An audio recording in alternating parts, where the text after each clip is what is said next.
Ladies and gentlemen, welcome back to the final episode of the Reverse Sweep. I'm joined alongside Aches, Parasite, and Enable. We just had the Call of Duty World Championship. It was an amazing event. I had so much fun. I was actually there. I think all of us were there except for you, Pat, if I'm not mistaken. I saw you, Chris. Yeah, I was Ian, not in see you. attendance. I was there. I was definitely there. Pat knew that if he went, he'd just get roasted because Toronto lost. That's the only reason he didn't show up, right? 100%. No one in my 12-year playing career roasted me once. Why would I be worried about that? I No one. Wait, what? No one's roasted you? The scene has gone soft. You think No, I'm it's worried because about getting roasted? Pat only does verified only on Twitter, so he just doesn't see it. Oh yeah, That's his gimmick. NPCs, bro. NPCs. Obviously, boys, LA-FaZe won the Call of Duty World Championship, first team in the entire year to go back to back. I think all of us were pretty much on the same page on who the top four were going to be in the tournament. But I think all of us actually had a different winner, if I'm not mistaken, right? Like I'm pretty sure that Ian, you obviously picked Thieves. I picked FaZe. Pat, you picked Toronto, and then Chris, I'm pretty sure you picked New York. I think I picked New York. Yeah. Hey, Yeah, none all of these us teams picked are the really At teams least that one got of us. last. At least one of us got it right. You know, 1 for 4 ain't that bad. Yeah, but you were just being biased. No, I mean What? he had a good reason to say LA-FaZe, Chris. You know what I mean? History repeats itself. No lie. Just Yeah, I think don't about know. it. Ian also The said team- that Envoy didn't work in 4v4. Yeah, I hold didn't say on. that. We gotta I call didn't that say out. I didn't say that. I didn't say that. Enable called for Never Envoy to said be that. dropped mid-season. We gotta acknowledge Never that. said that. Never said We that. gotta hold people accountable. He got you in Okay, so 4K, look. bro. I may have picked Toronto, but Ian Since called it's for the- Envoy to get dropped. Since it's the last episode of the year, I'll break this down. I never said that. That was the COD Reddit idiots that were going with it. What happened was, here's the context. People were calling for Kenny to be dropped because he was getting smoked on the sub when he switched. And all I said was, Kenny has been getting fried. He's been some ass. But the stigma around Envoy, which majority of the COD Reddit people said, because they're OpTic fans, when he was on OpTic last year, that Envoy isn't a good 44 player. So I brought that up for dialogue. Listen, And then hold Sure, on, it wasn't your opinion. own opinion. Nope. And then I specifically said, in my opinion, at that time, I thought Envoy was the best player on the team. Listen, Okay, well, that was before you cap. backpedal to the fucking out of the house, The tapes are there. The tapes are I will say there. though, something I noticed at least in the last few months, and we obviously don't know this because we're not in the 100 Thieves camp, but it did seem like Envoy's playstyle changed a little bit. It did. To did. me, he wasn't being like as rogue and just making random solo plays, which I think is a credit to their teamwork as a whole. But yeah, I mean, You know what's funny, Pat? You did say drop Envoy, so You know what's funny? You know what's funny? I was talking to Cap about it, and he said that like Shane and him were really working with Envoy on directly what you just said. Like Envoy is a great player, but you know how it is in 5v5. You can have that player that's do whatever on the just map. going rogue. You know, you're basically in your own world, and Envoy fucking put his head down and like he listened to what they were saying, and he was more disciplined as a player, for sure, and it showed. So no, I wasn't wrong. In fact, I was right. I said Kenny should have been on a sub. You know, I do it all. Everyone I in do the it all. world, Everyone said in the that, world is saying that. except for anyone like that's signed to 100 Thieves, thought Kenny should be on a sub. No bullshit. Everybody. And I found a Twitter thread from last year in Cold War where Cap was going on like a Twitter rant defending Ken on an AR. I remember that. I do remember that. Bro, it's like, come on. There was just no sense in that.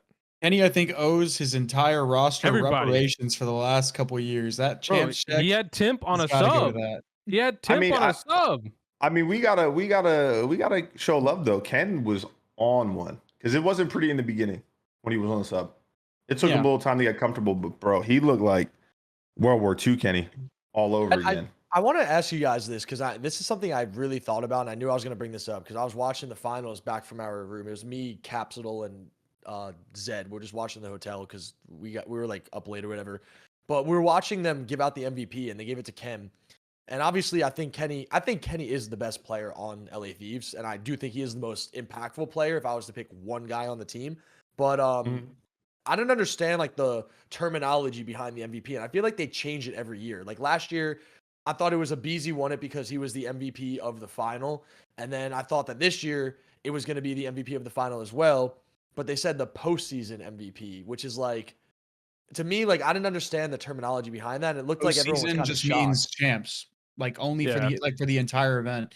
And Kenny played the best the entire event. He didn't play the best in the finals, but he played the best the Yeah, entire event. Over I was everyone else. actually curious about this The next because a lot of closest people were saying person like was Drazah. Envoy robbed, but I went and added Envoy? up the stats, and I thought Ken did play statistically the best throughout the whole tournament. Oh, he did. And He did. the big thing was that series against FaZe. I think that was the turning point series for them to lock in grand finals, and he actually fried in that series where no one else on his team really played like that. I mean, they played average, right? But he actually The fried in winner that the series. winners bracket finals, Ken literally he did Took everything. over. Yeah, he he took did over. everything. Drazah, I mean, Envoy Drazah's- definitely was probably the MVP of the finals if there was that. I mean, the whole team played good. Like you know what I'm saying? Like the whole team had their moments where they all took over. But I think Kenny, we'd all agree, not only did he play great statistically, he's going to be the most impactful player on that team with his role. Yeah, Like, no I matter have what. the, Oh I my have the god, have you stats guys here. seen this? yeah. My shit just fell. Let me just take it off real quick. Go ahead. I Fucking have piece the of shit, but I stats here can't. 'cause I wanted to bring it up. This is the final stats, Chris, because you were saying Drazah. Yeah. Envoy went 136 kills and 128 deaths in the finals. His next closest teammate was Drazah at 118. So he had Envoy, we're talking about, had 18 more kills on a sub and 14 more deaths and 1,000 He also something runs a more sub. damage. Yeah, he was like most Yeah. damage. Yeah, I mean, but Envoy No, went Drazah off runs the a Drazah bar. doesn't run a sub. No, Drazah's I'm their saying flex now. Envoy. Yeah, runs that's what I was subs, so saying. he's gonna Envoy have was more. definitely the finals MVP if we were for going the that route. finals. Without a It was doubt. close.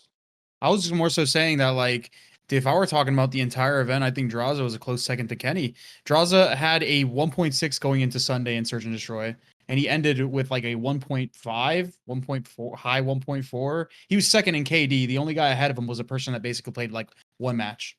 Like, this guy But literally. That's tough though. They only played 3 S&Ds.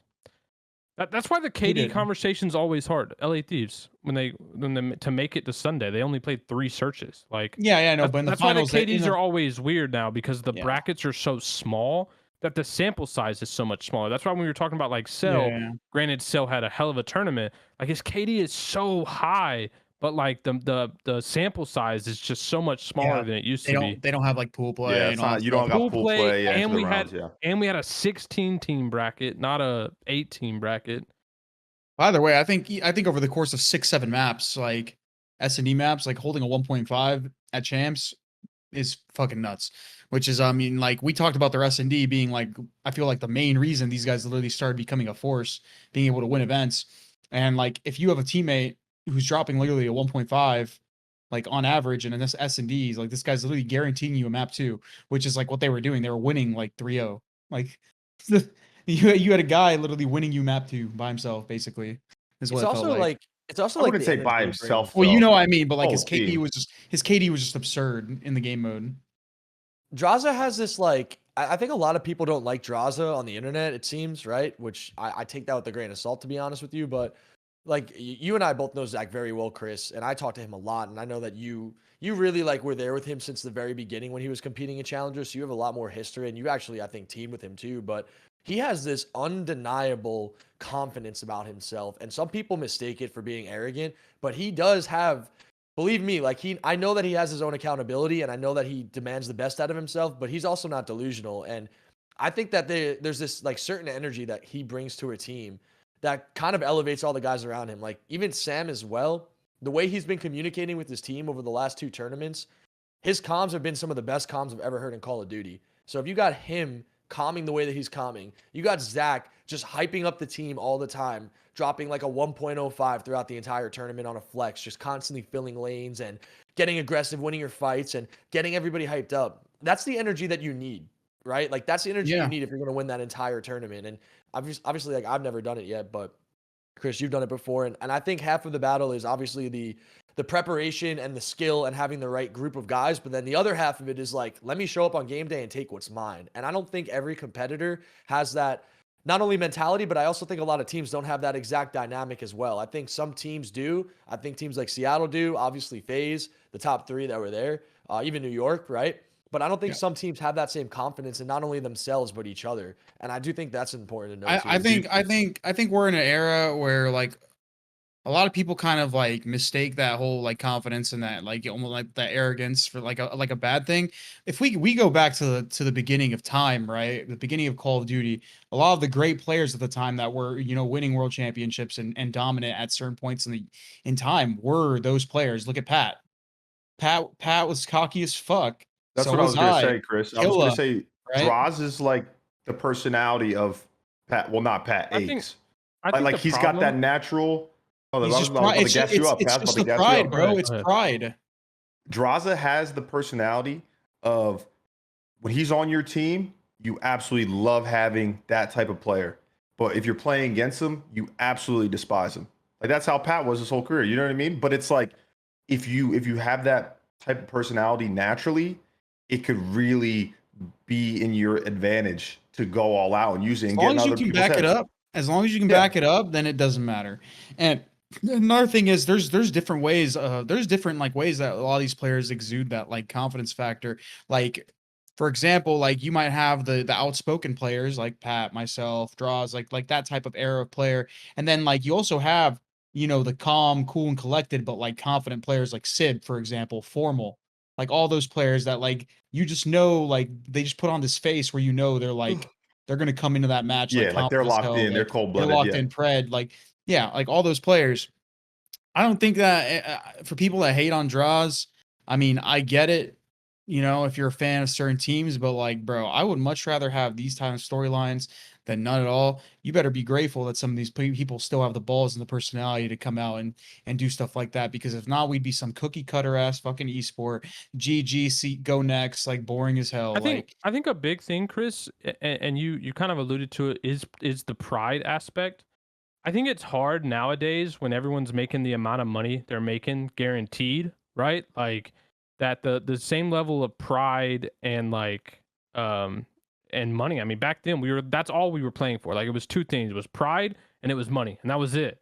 And I think yeah, like I think nowadays when everyone's getting, very, lucrative guaranteed contracts, the money thing is not as important anymore, right? Like lifestyle isn't going to change if you win or lose a major.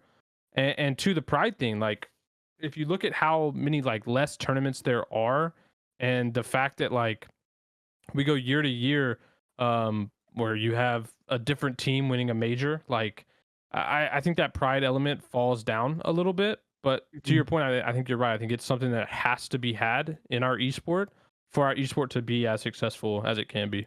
yeah, and one last thing about the whole draws situation, because there were some like, if we're gonna go into specifics, the drama going on between him and Simp and the tweet that sparked that that night of just craziness, to say the least.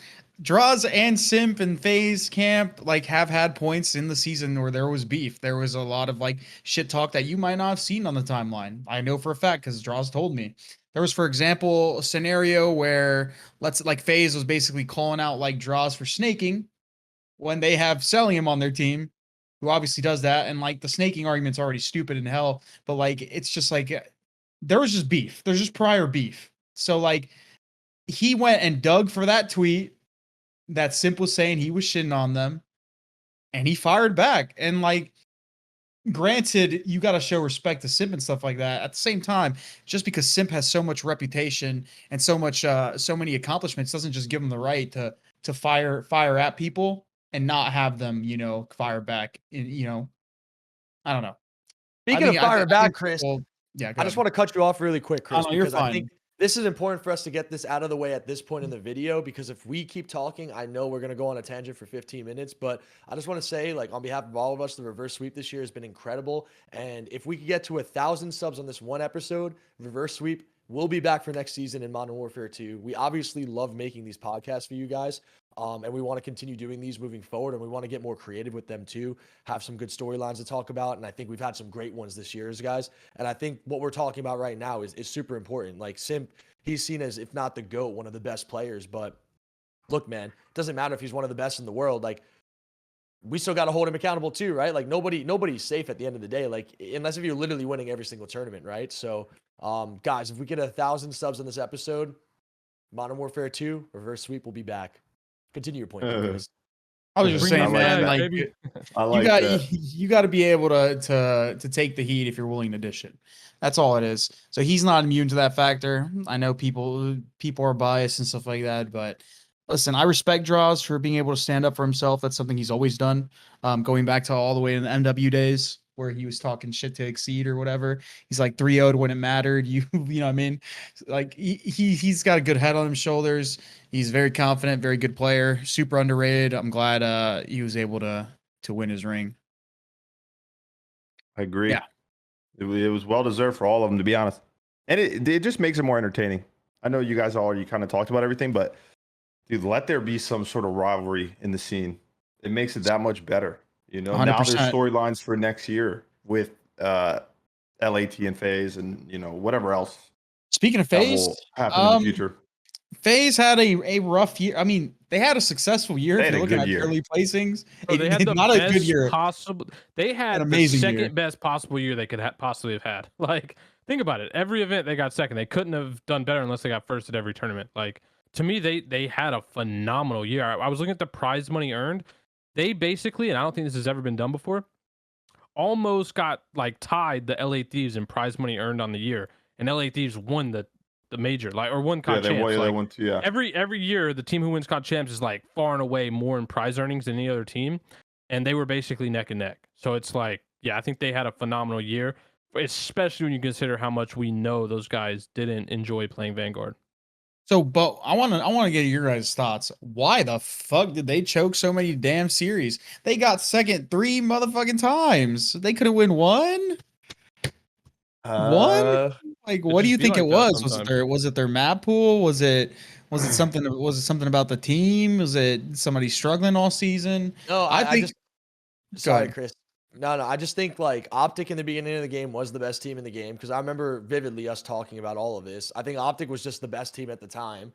And then in the second event, they just got Volkswagen. It's just that simple. I mean, Sparks a They got demon. what? Volkswagen. They got Volkswagen. Yeah, they got Volkswagen, dude. They got Volkswagen by Chris. I mean, Sparks a demon with that gun, and it's just unfortunate that had to have happened. I mean, if that gun's not in the meta, FaZe probably wins Major 2, honestly. But that's what happened, and it is what it is. So, and then you look over to Major 3, right? I mean, I don't know. I mean, they didn't even get top 2 in that one. I just think that it was just everything literally went wrong for those guys this year for them not to be able to win. And I thought they were going to be able to pull it together at Champs, and that's what I was predicting because for them to get that close that many times, and especially for a BZ to be getting as much flack as he's received this year for his inconsistent performances, he really started becoming probably the best player on the team, arguably, towards the end of the game. I'm gonna keep it a buck.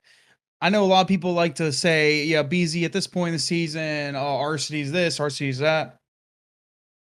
My reason, not reason why they were choking or anything like that, but I think the main standout person on that team as to why they weren't as good as they were last couple years was Simp. I think Simp was pretty underwhelming this I thought he entire got year. shit on this event. He was did. pretty underwhelming this entire year. He had a couple, maybe like good series here and there, but like when I'm looking at go back and look at Simp statistics from literally the last like 2-3 years of COD. Yeah, he was an auto lock 1.2. Auto lock like every event. 1.2. Granted, that's not like, bro, you don't think that's sustainable throughout many years of COD. I just think like in terms of his individual performances, he fell off hard. And like it almost made them human.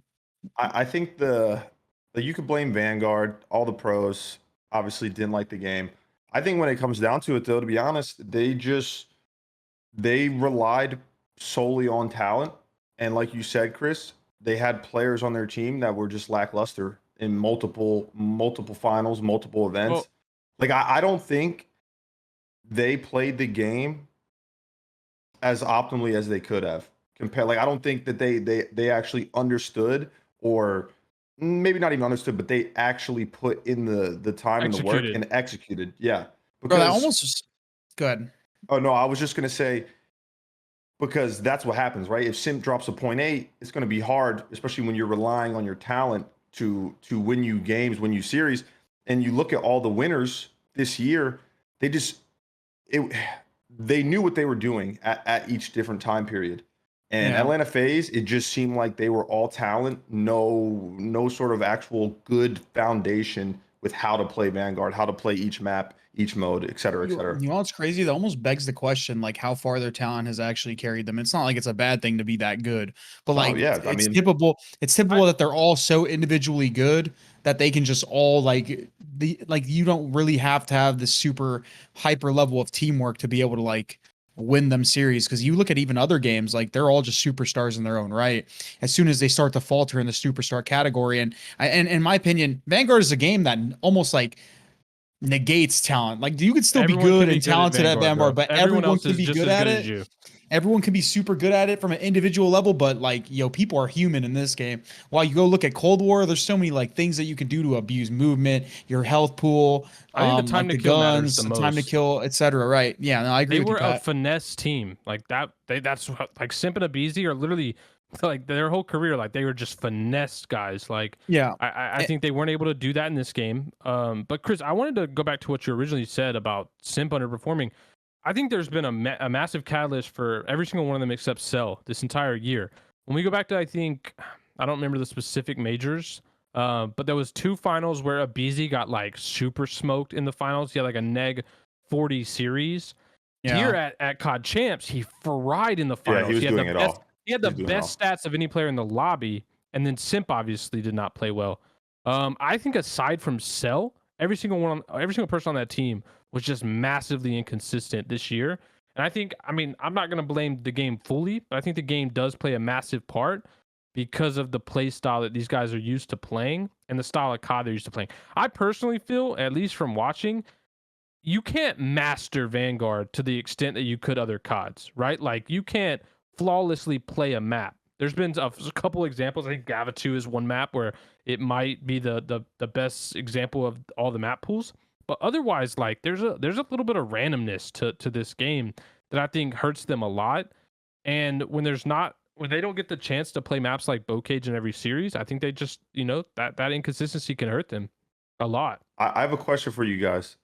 Do you think that there's a possibility that Cell's playstyle was an issue with this Atlanta FaZe team? Like, do you think his playstyle could have been a factor in every other player on that Atlanta FaZe team just having really wildly inconsistent events, inconsistent series? 100%, yes. I think 100%, Ian. Arsities, yes, but everyone else, no.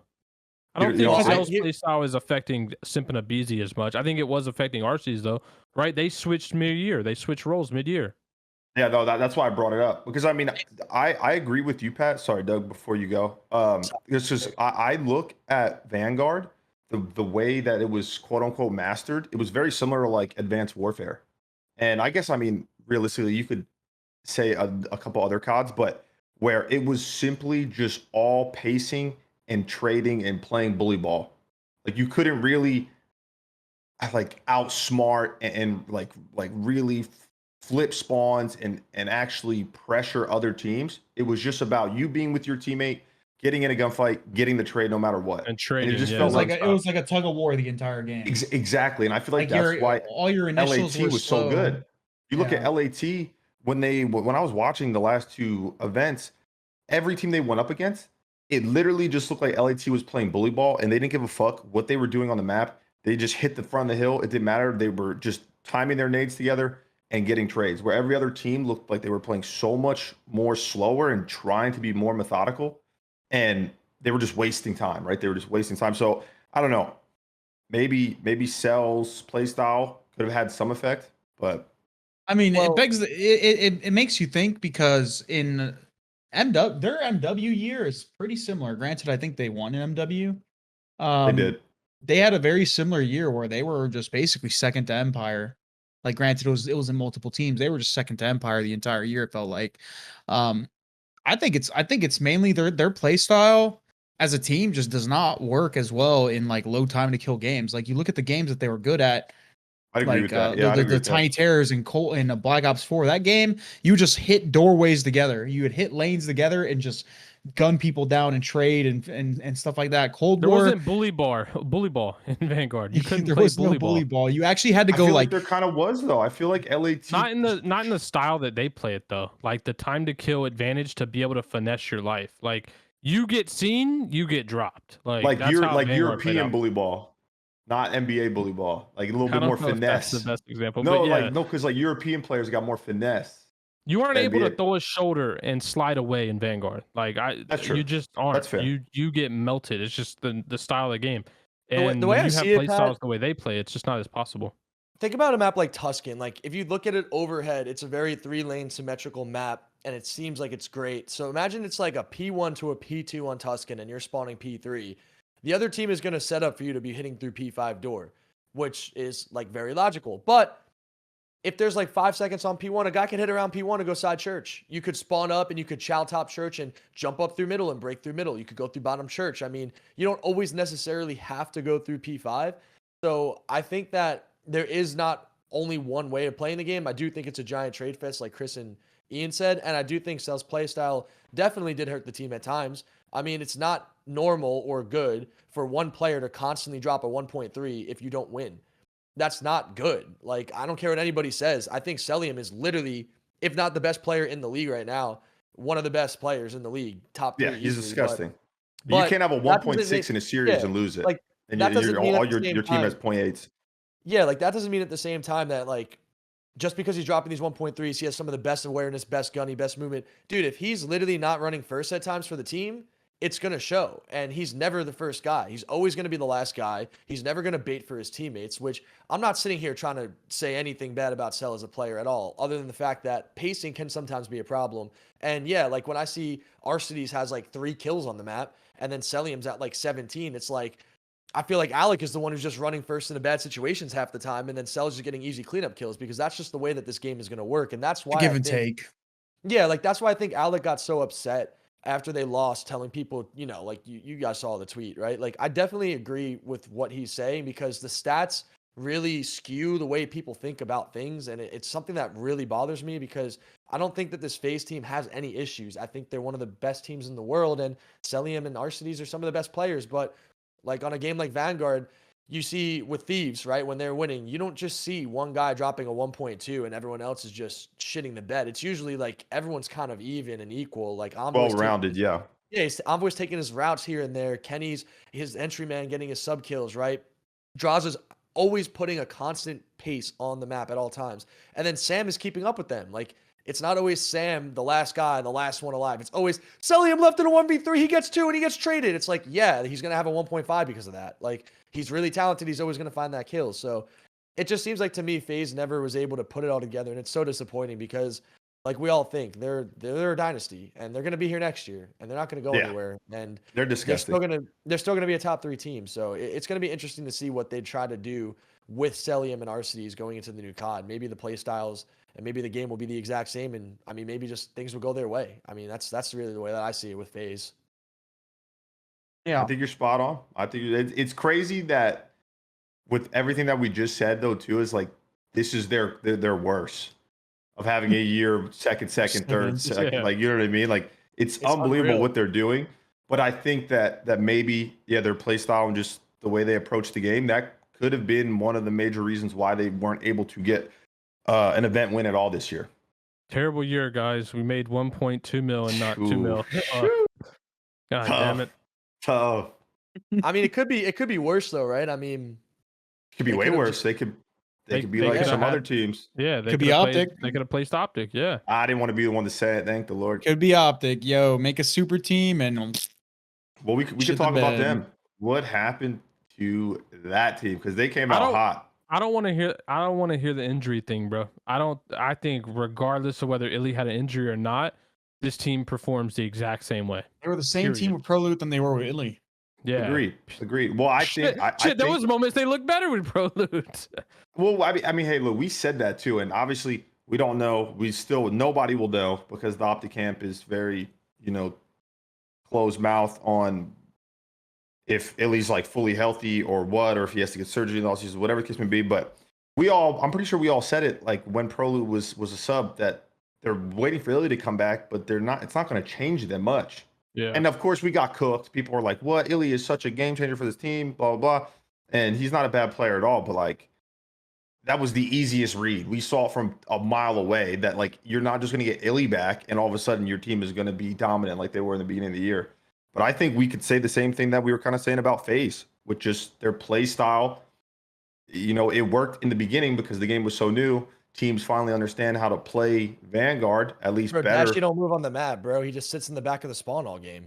It's the same thing. As Cell. So He does the same I thing. think like maybe because we saw Shotzzy. I thought Shotzzy was best player in the game after the first event, and he just went on a steady decline. Y'all aren't gonna say this, so I will. Shottzy's performance on LAN the last 5 months has been pathetic for a superstar caliber player. Period. I mean, Yeah, you're I right. agree with you. You're I agree right. with you on that. But- 100%. but- Especially when online, he was literally winning his team's series in the qualifiers, like dropping like consistent 1.15s as a sub, doing it all. And I'm not saying he's like an onliner versus LAN, but on LAN, in all the examples we have, he was super lackluster. He dropped like a 0.8 at this champs. Like you can't did be you- the star of the team dropping a 0.8 at the most important event. Pat, did you see Shotzzy on? It was a Berlin Search and Destroy. I don't remember. It might have been against Seattle, actually. It might have been in the last series. I could be wrong, but I know it was at Champs. He did the top third fire jump to side office in P1 in Search and Destroy. And then I don't know who it was, but there was a guy like standing like right there waiting for him. It might have been Control, it might have been Search, but he did the jump in a 1v2. I'm pretty sure it And he was just got Search. easy- I remember it. He got easy red, and it's just like those are the situations to me where it's like the game, like Seth, for example, because we've all known Seth for a very long time. Seth is a very like straight up cookie cutter. This is the spot you're going to. I know where you're going to be, and I'm going to be ready for it, and I'm going to win the fight. And if I don't, you're going to be really weak. And He you got to go plays get my fundamental trade. COD, and Shotzzy plays a little bit more flashy COD.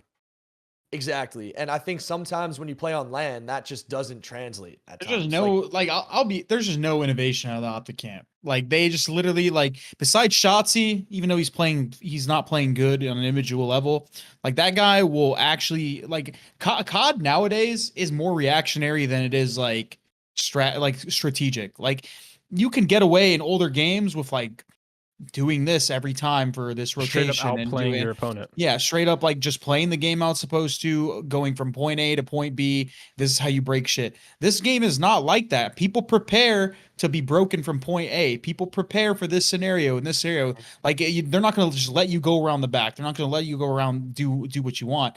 Like there's just no reactionary gameplay out of like some of these older vets or just like some of these teams. Like you got to start innovating. Like you got to start reacting and making. It's almost like an S&D, right? You have a game plan, right? When you see their game plan is being countered, you adjust switch and it you make up. a Yeah, you you make gotta- a mid-round call. It's the same thing in hardpoint, same thing in control, except it happens. It's got to happen way quicker because you're playing a respawn mode. It's not round based. You're not getting any innovation out of these players.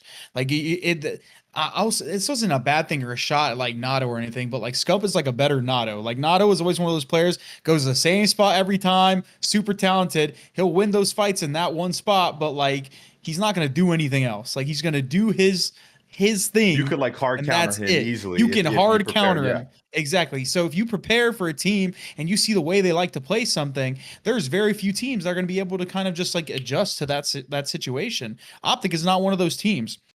And also, I think a big thing, right, that you notice, and you can even notice this just by the teams we're talking about, the teams that have been struggling this year are the teams with a slower AR. Like granted, FaZe was able to do better than OpTic in terms of their overall performances because Cell was going insanely positive while doing so. As soon as Brandon stopped putting up like 1.3s, 1.2s, it started to look even worse Yeah. for the OpTic camp than FaZe it just was has previously. better players as well. Yeah. But like, Yeah, of course. But my point is, look at Ultra. Ultra was another team that struggled. They weren't as good as they were last year, and they have Insight, who's a bit of a slower player. And I think the event where we saw them playing way better at their Toronto major, he was getting a lot more involved. I think that's something that the Thieves camp was able to do way better. They were able to get every single person involved in every single play, because you look at even their main AR player in Sam, and Sam wasn't Octane, and he wasn't going just like wildly positive with like low engagement, low damage. No, they were all like involved in every single play. They were just playing way together. The best team in the game at the time, or the best team in the game now, 100 Thieves or LA Thieves, they were able to create a system where every single player, including their slower AR players, were getting involved, while every other team couldn't fucking do that. Look at Brandon or Dashy. Look at people like Insight. Look at people like Celium, Crimsix. Like the list goes on and on. Lamar, accuracy. Like the team at the end of the game was the team that was able. The best team at the end of the game was a team that was able to get every single person involved and performing. Basically 500, just even. Maybe some person would go off every once in a while, but that's that. They just figured out the formula for this game.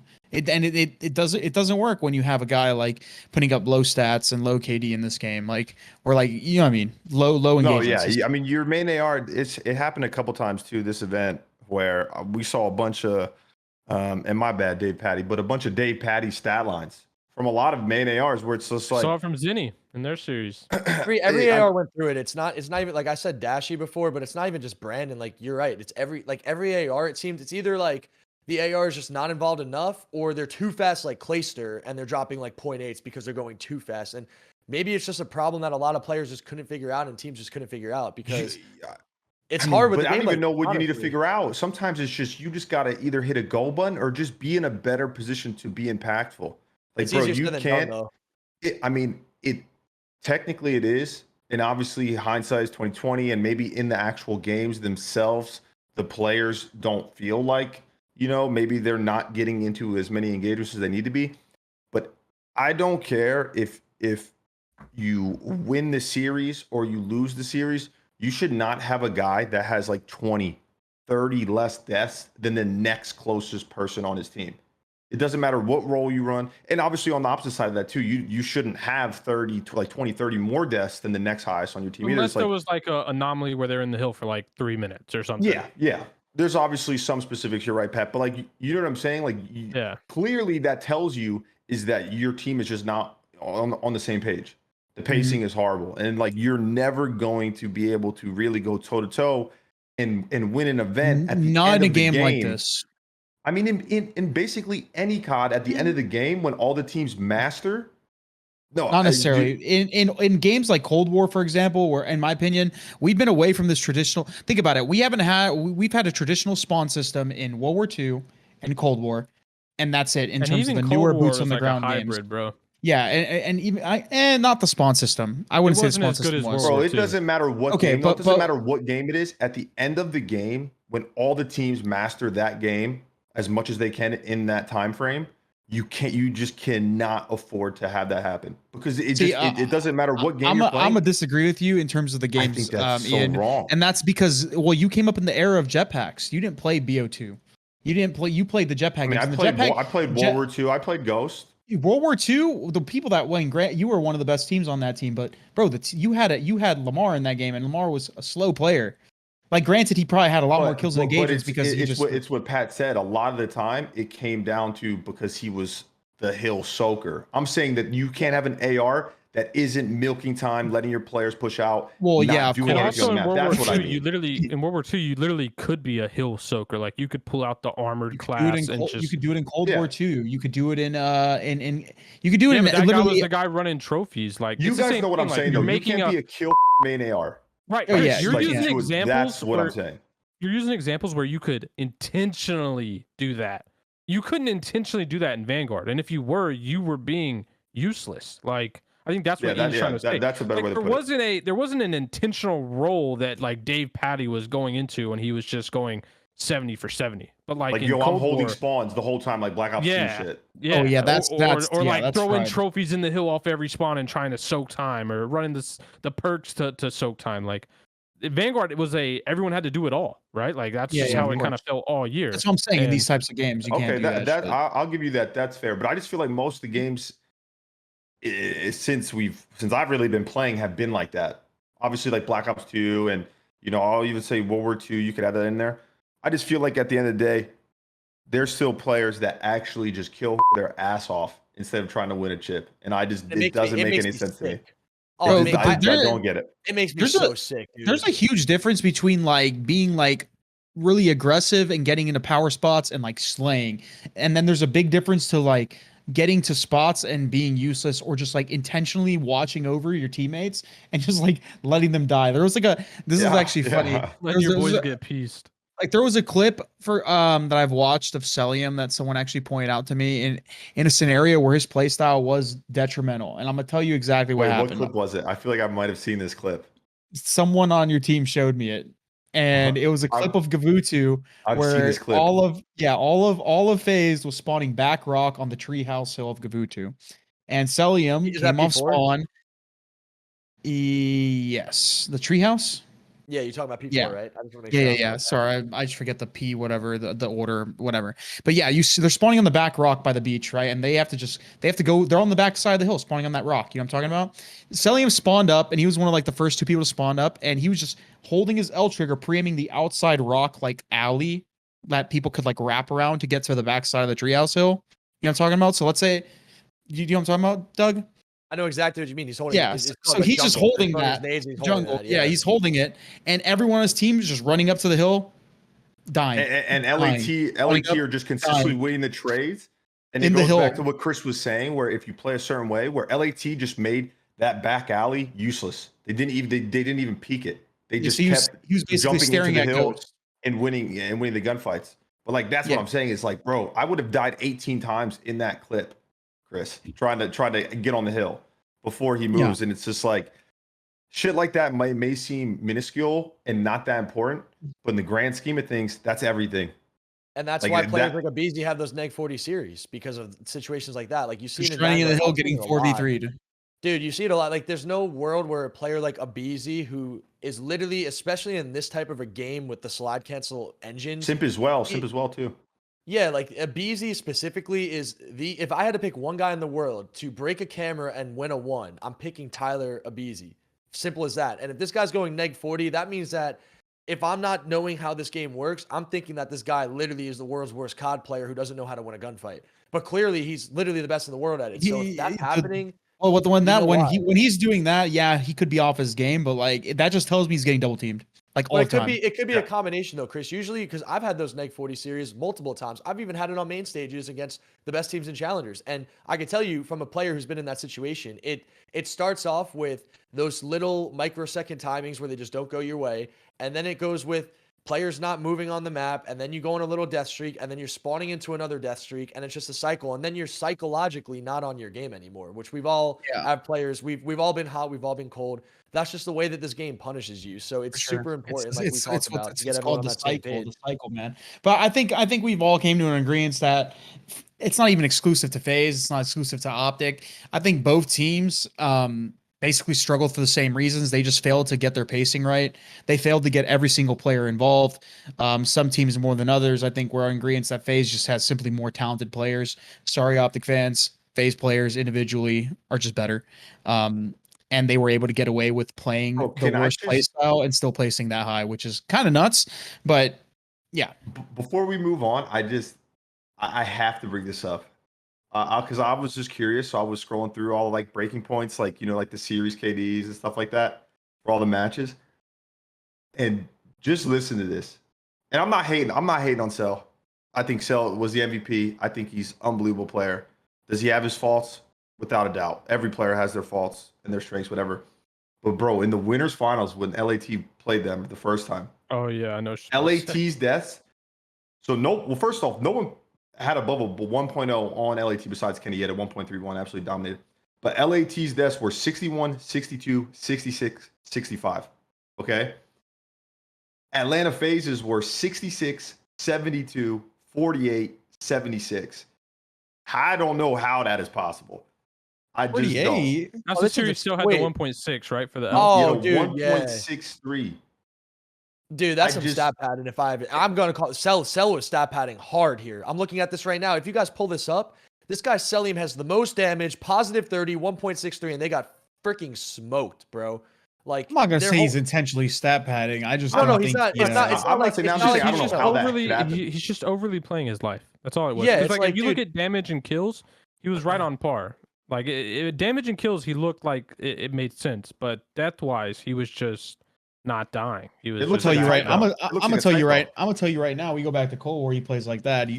He's making the right play, but this game, it's not gonna work. I mean, like it's the same fucking shit. Every team that was wildly inconsistent or had players with like those crazy disparities in KD. I'm not saying it's always the AR's fault that was doing that stuff, because there are unique cases like Lamar Lamar will intentionally get in the hill and just sit there and soak, and that could be a detriment at times. But some of these AR players were like actually just wasting time doing nothing, like in a lot of such situations. And you can tell in the KD disparity, man. Like it tells a story, and the best team that year or this year was able to get every single person on the same page. But yeah, no, FaZe definitely struggled with that, of course. Same with OpTic, same with the other teams. But I mean that pretty much closes out actually, well, we can just like give our thoughts on a couple more things before we actually move on to the final segment.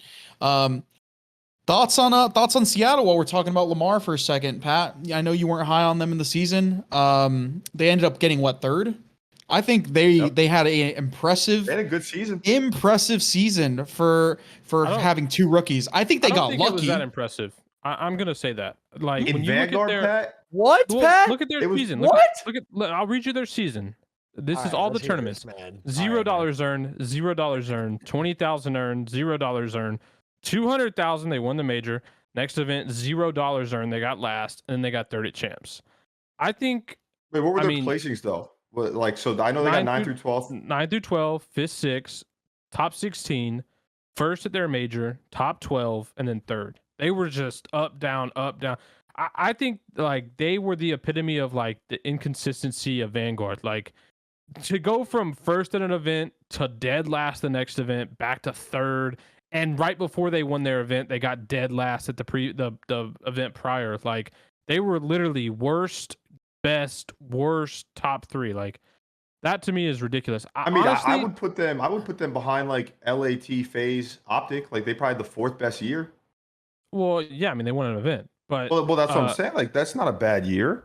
The 4th best year. It was bad, but I just don't think it was that impressive. I think honestly, that's fair. If Pred didn't turn into the final boss of the game the last 4 months, I wouldn't be impressed with this team at all. I think this team would have been dog shit. Like but you got to give credit to him and the coaching staff and all this. That's what I was gonna say. That's where the credit's going. It's literally goes to Pred. Like he legit became the final boss of this team. Like he was a problem in every game mode. Almost he was unbelievable. I can't even think of a bad series he had. No bullshit. Like I can't think of one. Plays, the winning, like I think about that Tuscan hardpoint against FaZe. Like the winning plays that guy's made. He was literally having me on the edge of my seat. Bro, do you know how everyone talked about Shotzzy, most efficient player, just like unpredictable, which he was at the beginning of the year. He was. To me though, Pred is what people thought Shotzzy was. No bullshit. Like towards the later half, sure. Yeah, the last 4 or 5 months, like Pred is what everyone gassed Shotzzy to be, and Shotzzy wasn't that at all. But anyways, yeah. Outside of Pred, I just wasn't that impressed. I thought all of them were massively inconsistent, start to finish this whole year. Mac up and down, Lamar up and down, Sib very up and down, with obviously a higher ceiling. But Pred was just a problem. I think Pred was literally like a couple like one more event worth of like crazy performances to giving Cell a run for his money in terms of. I agree. And in terms of the season. I thought he should have been third on that list. Oh, he should have. It should have been Ken. Ken knew it. I think it should have been Pred. But you know what's funny is put there for LOLs. He plays so basic. Like all the pros would tell me, like he never, like rarely slide cancels. He doesn't have like crazy sauce to his game, right? Like a Shotzzy or like an Abizi or whatever. But he just gets the job done. You know what it looked like to me? Like who? It just looked like to me he had insane awareness and timing. Yeah. Like 100%. his awareness and timing. But he wasn't he wasn't flashy in his movement, in his mechanics. Right, at all. But like, bro, like the timings he would hit were like near flawless. I don't know how you master that in a game like Vanguard, but like every time he rounded a corner, it felt like he was ADS exactly when a teammate was exactly when was hitting him. Almost like Scump in a way, if you think about it. A little bit faster though. Yeah, like a faster version. Yeah, that guy was a demon. He actually almost had, like, maybe not in terms of success. I guess if they would have won champs, you can maybe kind of like argue it because Simp also won 2 events, one of them including champs when he made his debut on E United and BO4. But he almost had a Simp like simp like year in terms of his like his debut, right? He wins an event and wins champs, and he's like literally the best sub in the game, literally for the remainder of the year. You know what he It was reminds me of close. the most? Miracles in that BO2 debut. Like the first 4 events that Mir had in BO2, that's kind of what Pred reminded me of. Like for 4 months in Black Ops 2, for anyone that's unaware, Mir was like legit an unkillable SMG player. Like he applied insane pressure, always in your face, and a hard ass kill. Like that is literally what Mir was for 4 months in BO2. And playstyle wise, that's the most thing I can think of. Made a lot of winning plays too back in the day, just like Pred is today too. Yeah. When you really think about it. Yeah, big props to Pred and the Seattle camp for being able to, I think overall, like I said, still have a pretty impressive year just based on, you know, all the rookie talent. And I think they were like one of like the last teams to form as well, which is pretty crazy. But yeah, congrats to them. Besides that, I think that's going to basically cover our champs coverage. I think we're going to follow it up with one final segment where we just kind of like do a little review of the season where we talk about, you know, some highlights and some lowlights, the best things to come from the season and the worst things to come from the season of fuck is a Call of Duty lowlight? Vanguard. That's Well, what they listen. That you never heard of that before? No. It's like it's the opposite of a highlight. But so Yeah, I like it get would be that, like but I never heard your low lowlight. light, like your low light would be like when you teammated me 5-5 at COD. That Like that wasn't would a be low like. light. I instantly got a blood. But that's what it, or like no, okay, like I won't even use you. Like when I ran into the steps versus Cap, even though we reverse swept that series in Ghost, that would be like a low light. If somebody made a montage, like enables low lights, you'd have a lot more than me. But I don't think so. I mean, All I'll right, be so honest. Like, let's can I, start with can I you, start with Doug. the worst? I want to start with the worst, and I want to start with something recent because it's champs. I want to start with champs specifically, and it hurts me so hard to say this because people, I know I'm gonna get a lot of hate for saying this. Abizi in that final map, bro. Look, that guy was final. He was literally keeping his team in the game. And I think a big reason for that is because of what happened in that first round when they got the first blood. they would have won that round. Map. He fell off the map, and I thought it was like one of those glitches, but like there was usually it's like you spawn looking at the outskirt of the map and you fall off and you die. He did it like halfway through the round. Then they showed it. He just simply burgered. Like he just Yeah, made a he burger just play. fucked up. You're telling He me just a BZ triple fall flip. off the map is the worst thing to come out of the season for you? I think he was. I think he was but taking low the reason I'm lights saying that- to yeah, I'm seriously thinking like about an it- actual highlight. No, I'm thinking about if I'm a BZ and I'm FaZe, I'm looking at it like there was two things. It was the Envoy 1v1 on Simp, right? But if they win that map to me, and I think FaZe probably felt this way, and Thieves were probably feeling somewhat like this too, that map was obviously the map that Thieves won champs on. But if a BZ doesn't fall off the map and they win, because you could say like, oh, like Envoy could have clutched the 1v1 on Simp, or Simp could have clutched it on him with the timing. But like, no, like, dude, you fell off the map. Like, you I don't also do think the that. 2 rounds where the crowd ruined it. Like, I the agree with you there too. diffuse. That's I agree with that too. So it's so tough because everyone in that venue and everyone watching at home definitely knew that if FaZe won that map, everybody, including myself, my adrenaline was pumping. I was on the edge of my seat watching. I'm like, dude, if they win this map, they might do the unthinkable. They might do something we would never see ever. Like, I don't want to say ever because we saw Rocker and Ultra, the 4-0 come back in the best of 9, but they were going to do this at champs. And obviously, they still had to win 2 more maps, but they were actually starting to click and everything was flowing. And once he fell off that map, I know in his head, he said, demon time, like, let's go. Like, he started going crazy. So if I'm FaZe, like, that's the last thing that I saw from the season. That's the last thing I saw as a spectator. The only thing that stands out of my head is him falling off of the map. And when you want to win it all and you're thinking about the biggest moment, that to me would only be the thing that I'd be thinking about when I'd look back on the year if I was FaZe or even as a player on any of these teams. Just see, that's cool, Doug. But I think you so took tough to me. a low light and highlight a little too literal as like a highlight or like a shit play. We That's are what I was mainly thinking, like literally one spot, like one nah. thing. We were Like, mainly talking about like the best things about the season, the worst things. And while we're on the subject about the crowd, I think this one's a little bit of in between. This is a little gray area one for you guys. I think the crowds this year were fucking amazing. A lot of people showed up for their teams and supported their teams. I think when we went to different home series that weren't solely OpTic, you know, the Dallas OpTic one, you saw a good mix of fans from both sides of the spectrum. You saw the Minnesota Rocker fans at their major. You saw the Ultra fans going nuts for their major team, right? You saw the New York Subliner one was a standout one for me with the crowd. I think the crowds this season were a W in terms of how they support their fans.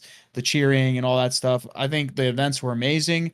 But also you got to go with the lows of it. People were giving away ninja diffuses all fucking year. It happened, bro. There was two back to back in the grand finals. Like, bro, listen, I can't say this fucking enough. You guys got to start treating S&D like it's fucking golf. If during the round, or at least be smart about it, have some fucking awareness. If people are in a clutch 1v1 or a diffusing scenario, just shut the fuck up. You know what's Please. weird? There were actually Stop. there was a situation at Champs where the crowd actually didn't give away the ninja diffuse. I forget what series it was. It was the one time, but it was the one time where the observer went off the diffuser and was on his teammate. Yeah, so that's fair. I literally think they lacked so much awareness they didn't even know he was diffusing. They just didn't even. Well, that would. But in 1v1s that's impossible because no matter who you spectate, you know the bomb is getting diffused. Yeah, but it's just an awareness. Was that your thing, highlight and your low light? That's one of them. I just want to like talk. Everyone throws some out there. Like we don't have to just. Real quick, I want to follow on yours, Chris. I this is a minor low, but I don't think that there should ever be a home town advantage at Champs. Like, for example, obviously the Gorillas didn't qualify. Bro, it was the LA. They were literally talking about it. The hometown team, the LA crowd. They were. But you know what it is, Pat? It's always in LA. Like people are going to go to COD Champs. Bro, but there's so many. You could use a city that didn't qualify, right? You could use Vegas, which is a great place to host a championship event. Vegas would have been lit. You're right. I don't think it mattered, right? I don't think it changed anything. I just think that amount of parity should be, reserved for the home stands. Like you shouldn't go to Champs. Like they should have been thinking about that before. Yeah, you shouldn't go to Champs and be like, oh, it's LA. There's an LA team. Like you know what I mean? Like I just think that's kind of silly to me. Okay. Yeah, I was thinking I was thinking like, yo, if a team doesn't qualify, like let's say Florida didn't qualify, you take the fucking world champs to Miami that year. I don't know. They just an interesting way to make it so late. It'd be so late. It just has to be a neutral city. It just has to be a neutral city. That's all it comes down to. That's also true. I don't know. My low light, I think I'll probably just package two together. One is just the support for the challenger scene. Because I thought going into this year it was supposed to be a lot better. I mean, that's like one of the steps on the CDL logo is supposed to be the support, the challenger scene. And can we talk about the venue for the like, bro? What I actually was there, like in person watching, and I'll be honest, that for the Challengers World Championship, COD Champs, whatever it is, like that 500K on the line or whatever. Worse. That was worse than majority of our pro lounges when we would compete back in the day. Like they didn't have a TV. It literally looked like Dexter pulled up and it was just that white wrap underneath and just 3 tables. And dude, it was no AC. I actually saw Classic after they had reset the first series in the finals and he looked like he was about to pass out. And I was like, Nick, like what's good? You just reset. You should be hyped. He goes, bro, I can't fucking breathe. It's like 100 degrees in here. He was just trying to like walk away from the area. But dude, it was just pathetic to be honest with you, Pat. Like it was bad. But I feel like the whole year, just the way that they went about the challenger scene just wasn't good. The qualification process, right? Like, and you need a good ecosystem. You need to be able to get these people to be interested. Three, right? It was 3, but one of them had to made a last-minute roster change to just max out pro points at the end of the season. Wasn't that which is crazy? They won. Yeah. I mean, that was definitely like an upset. Yeah, if that's not Vanguard in a nutshell, like I don't know what is, bro. They just threw together a team of pro points. Wait, you guys are missing something too. Like I could say this now because we actually were like one of the best teams in challengers at the end of the year. Our top 48 Minnesota was so fugazi. We were playing on 20% packet loss. But like I couldn't say that when I got top 48 because people are I'm already memed, but it's like Clay mentioned that they couldn't tune any of the settings on their computers or their monitors they weren't playing on good shit. They weren't playing on good stuff. They were playing on 144 hertz. Bro, they were playing on worse PCs. It's just lazy, dude. We would take a week before the events and scrim on 144 hertz and just get fried, knowing that we're playing that on LAN. You know what I mean? Kidding. I'm not kidding you guys. Us four, like no cap involved, could have went to this event and gave the challenger players a better space to play. Like if you gave us the equipment, we for sure could have set up something better, bro. Like you give me the funds to do it, I could have done what they did by myself in like 2 hours. It just wasn't good. But so That's the like problem. Like, where are the funds at? that's what I'm saying. They need to figure out how to really make the COD ecosystem better, because you need to be able to have players come up in the scene. And obviously there are some players that have, but dude, I've seen so many challenger people this year say like, "Oh, I'm retiring. Like, I got to go get a real job. Like, I have to move on," because you just can't. You can't even get by nowadays. I Like, you quit. I can't. literally had to. Yeah, I'm too Chris is grown one. Yeah, to like continue chasing a dream of it's competing. like, what's the point for you? You know, like you have a better shot of making money and being happy doing something else. So that was my one low light, and then the other one was just the actual format and schedule of the season. I hated the breaks, the 2-month-long breaks that there was. I just feel like they didn't schedule that. They didn't think properly about that. Hopefully next year's Vacation for better. the players, bro. I cannot Yeah. believe that was said. That and Yeah. the league started so late. When did it start this year? February, Like, right? First like, week of Feb. it's like you got to really capitalize on the hype of when the game is new. You know, you have to find that balance of not just jumping right into it before you really figure out if there's any bugs with the game or like what you need to tweak to make it the most competitive. But you can't let it go that long. So Bro. Oh. that was my other low light. Pat or Ian, Doug, before you go, I also want to mention one last thing.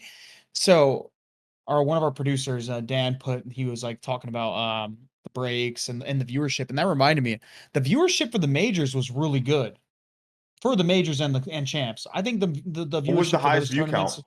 I You just guys think know? Champs? Champs was, and maybe the OpTic major. I don't Yeah, think yeah. the For other champs, like, majors what was were the that highest busy. view I count? think it was pretty good for the majors. Close to 200K, right, Chris? For champs, it was like Yeah, I think 160 or so, 180. Yeah, I think to culminate the year, it was great. But the one thing I will say is the viewership, obviously, for these majors and tournaments compared to league Qualifiers. matches was Yeah. fucking a bit. Bro, get rid of this fucking format, bro.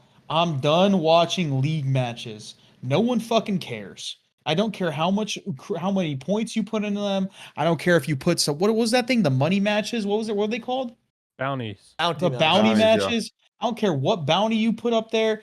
That shit does not make it more interesting. We need to figure out a way to have some sort of like have majors, but have the group stages at the fucking major. Like somehow couple them together like we used to in the old days. You'll get a lot more viewership. I just think you need to turn like those matches into like legit tournaments, like weekend 3-day tournaments. Like what we talked about, like kind of like how like we had the 2Ks and the 5Ks. Yeah, they just need to be actual You tournaments. definitely could. You could. Without a doubt. They'd have to figure out the points the only and problem everything. is probably how the franchise, and this is why I hate franchising in general, is the fact that like teams have to have guaranteed on stream time, right? Like, but if you're the Paris Legion and you're getting dead last in all of these tournaments, you're not going to be on broadcast at all. Then you can't broadcast every match in a double elim tournament without it being, an 8-hour day, 3 days a weekend. I mean, you could if you don't have to make a double limb. You could even make them like single limb online tournaments or something. I don't know. I don't know what they got to do with the format. I don't even know if there is something they can do with the format. I'm just saying league match format, garbage. I'm not the only one who thinks it. The viewership is drastic between majors and league matches. It's not even fucking close. No one cares about the league matches. As a person that does content every single week, that there is fucking league matches, shout out the flank. It's fucking boring. Like we run out of things to talk about. It's fucking boring. It gets to a point in the season where a certain team plays and we just skip over it because there's no point in talking about them. I think it's getting to the point, like, and you brought up the example of the flank, like, it's just analyzing the matches isn't worth it, like, because it is that boring. Like, we're just getting teams playing each other for virtual points. Like, the matches don't mean anything special at all. There's not extra money on the line. Even the bounty matches, like, oh, a $10,000 prize purse if you win a match, like that's just such a small thing that players don't even care about. So I just think the format as a whole just needs a complete reworking. Why can't they just do? Look, I think it's really simple. Why can't they just, if they're gonna have 12 teams in the league, 4 groups of 3, they all play each other. They go into an 8-team bracket, and then you get your points based off of those tournaments that you have on a weekend, and then that will reseed you for another tournament that has the same format on LAN. Wouldn't that make it a lot more entertaining and a lot more exciting? It's what I just said. It's the stream time thing. Like you aren't able to broadcast every team in a bracket, and some teams would get more stream time than others. Right now, it's all equal in those qualifiers. Like every team is getting a match on stream for X amount of time. It's all equal. But You can't this do is that in a what's bracket. best for the game and for the league. It's not about what's best for the single organization. I agree with you, but understand that's the that, problem. The CDL changed what's best for the league, what's best for the game, what's best for the competition, and it's about what's best for the $25 million buy-in franchise But owners. it's really not though, because they're just losing millions every year with this format. So it's like you got to try something different. But it Go to wouldn't matter. Twitch It's TV the and same do thing this. with like the Paris thing. It's like if that team would be, why would they be in the league at all? Listen, it's the problem is the CDL sucks. Like that's the problem. Like with how the format is set up for this franchise model, it has to be done this way, and it sucks for literally everybody involved. A fan, a player, doesn't matter. Like it just sucks. Even It's the the org, I worst mean, they're format. losing too, even though they're getting their stream Yeah, time. I mean Who cares if it's they're getting their just stream boring. time? That's as simple as it's just boring. Period. Hmm. And it's hard to keep people engaged. Like That's what I was gonna say. Is that like the biggest thing just nowadays with everyone's attention span? Like once you lose it, it's so hard to get it back and get people re-interested in the game itself. Hopefully they fix it though. Like moving forward.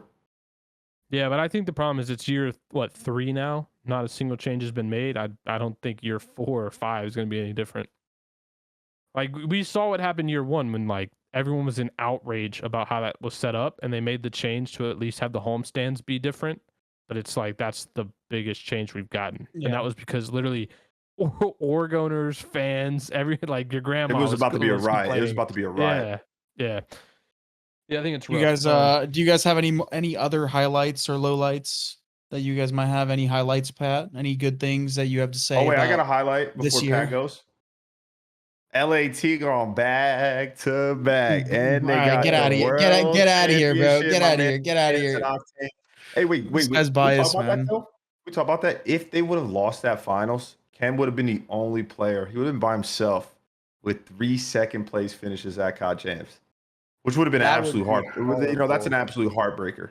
So I think that is a well deserved. Fuck it. You can say I'm biased, but I think it's the best highlight of the year, especially with all the shit he was getting in the beginning of the year. I'm with you on that. No, you know what? I'll back you up on that, Ian. And I'm not really good friends Thank with you. Ken like that, but Thank I'll you. back you up. He That, did that deserve shit was it. deserved. That shit was deserved. That boy's been running an AR for 4 years. He should have been on a sub. That shit was Wait. You want to deserved. know what he said to me? You want to know what he said? First thing he said to me after they won, right? I was about to be like, yo, Ken, I'm proud of you, bro. Congrats. He goes, I can't believe you had me running the AR in Black Ops 4. I damn near lost it. Lost it.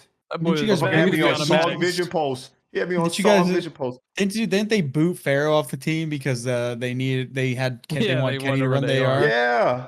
I was sitting there. I was just debate. I was like, I ain't do nothing. You the one that couldn't run this gun. But anyways, well deserved for him. What about you, Pat? You got any highlights? You have any nice things to say about Vanguard?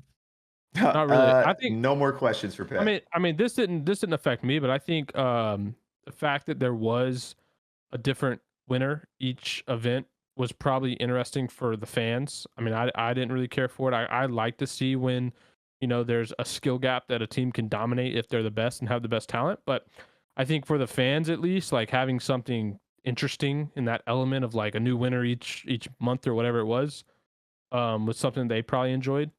Yeah. So that was Yeah, probably no, a plus That's a good for point. It probably engagement. was interesting for them. Definitely. fans. I mean, I think it was a good thing for the franchises too, man. Gave some of these teams hope. They might stand a chance next year, right? Because you got to think some of these underperforming franchises were getting tired of placing last. So it's good to see some of them come out of the woodwork and get some W's. But yeah, I think that's going to basically wrap up our show, right? We're pretty much done. Well, I guess the last thing that we could talk about is MW2 and what needs to happen. My personal thoughts on it is that obviously it seems that we're going to be going back to Twitch with all the Prime ads on everything on the YouTube stream, which is incredible. Obviously, the YouTube contract is over. COD League has collected their bag from YouTube, and now they're going to move to Twitch, it seems, right? So it's going to be great for the viewership. It's going to be great for all the players as well. Their streams are going to start bumping off a little bit more. Maybe they'll start becoming a little bit more of a personality, which is something that I've been a really big advocate of over the years in Call of Duty. I think we need more of it, which is why I like Drazah with the shit talk. I like Simp and him going back and forth. I like the rivalries that are being built. It feels like the old days are coming back. I think if the game has a really big casual audience and we, from the get-go, have tournaments and these pro players can play in these tournaments, because I don't know why they don't allow them to play in a lot of them, unless they're like with their team in a sanctioned CDL event or whatever.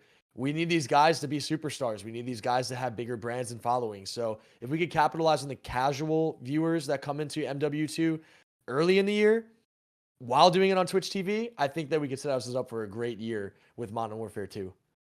I think there's Okay, no for guarantee sure. on that. I could always see, Activision announcing, "Oh, another YouTube deal signed in the books." So I wouldn't say They it's could. guaranteed It just could be yet. like what. It could be like one of those people do in sports all the time, Pat. Where like the contract's over, obviously, and then the people are like, I'm "Oh, gonna they got it," adver- and I'm then gonna just advertise re-sign to Prime the Gaming. Supermax. Yeah, they Like, get even more money because they advertising Prime Gaming. Like, yeah. look what we could do. Um, Yeah. I just hope the game's got good maps, bro.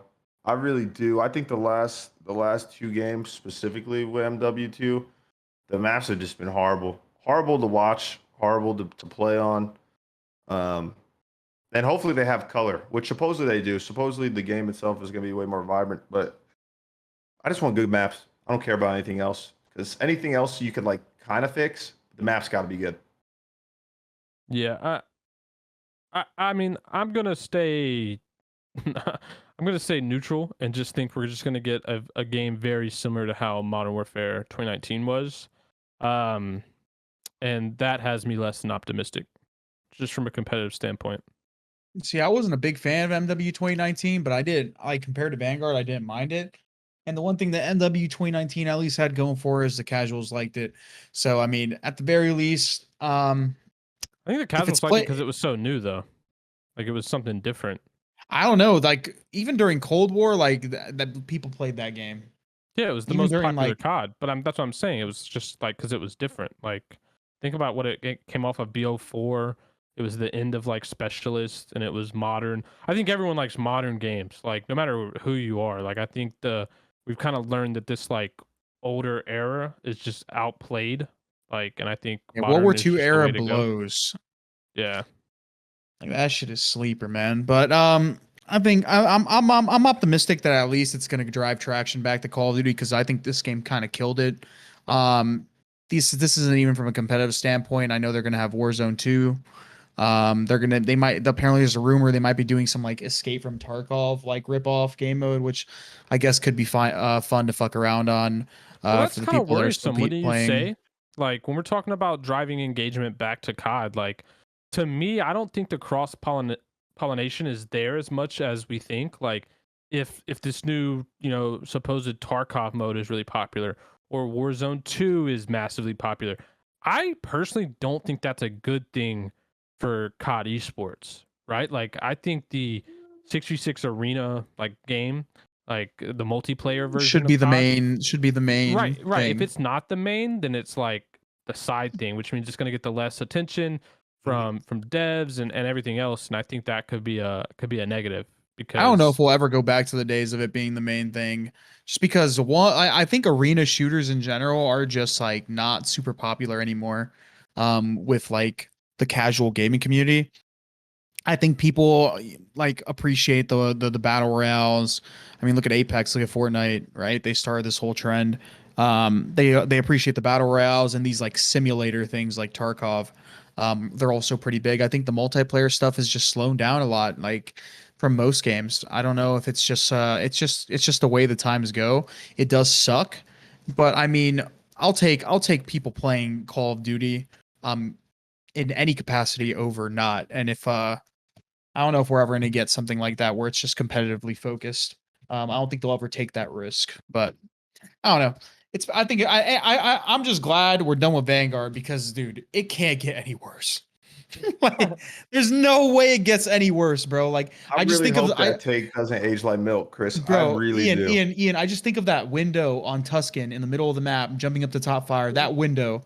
And I'm just You like, can't even. yo, That's they the didn't even epitome of this quality game. they didn't even quality test it. That one window is the epitome of all this game. They just threw something there, didn't quality test it. They were just like, They're like, yo, this shit looks good, right? yeah, it's like that meme of like the guy, like the kid on the like the computer where he's just like, yeah. you know what I'm talking about? Like that was Yeah. that was their entire fucking game dev philosophy, bro. It was They're like, yo, there should be a window here, right? All right, fuck it can't get any worse, man. But yeah, that's that's gonna do it all for us. I think right. We're done here. I'm Yeah, we not are a done here, I'm but not an it's over, outro Chris. guy. The It's most over. important part is this. Make sure we get 1,000 subscribers from this episode so we can come back next year and do it all over again on a game that y'all will enjoy watching. So that's the 1,000? biggest takeaway. 1,000 subs. That's all we need. Ian, you couldn't do that for the super suit. I obviously could do that for They taking just my didn't hat want to see off. my package. That's why. Oh, okay. I don't think that's what they wanted. But look, bring us back. We can dive into all the roster mania stuff that occurs, and yeah, we'll get into the season when it kicks off. So thank you guys all for the great year. We had an awesome year. I think I speak for all of us when we had a great time doing it. And for the last episode of the 2022 CDL season, the boys are signing off.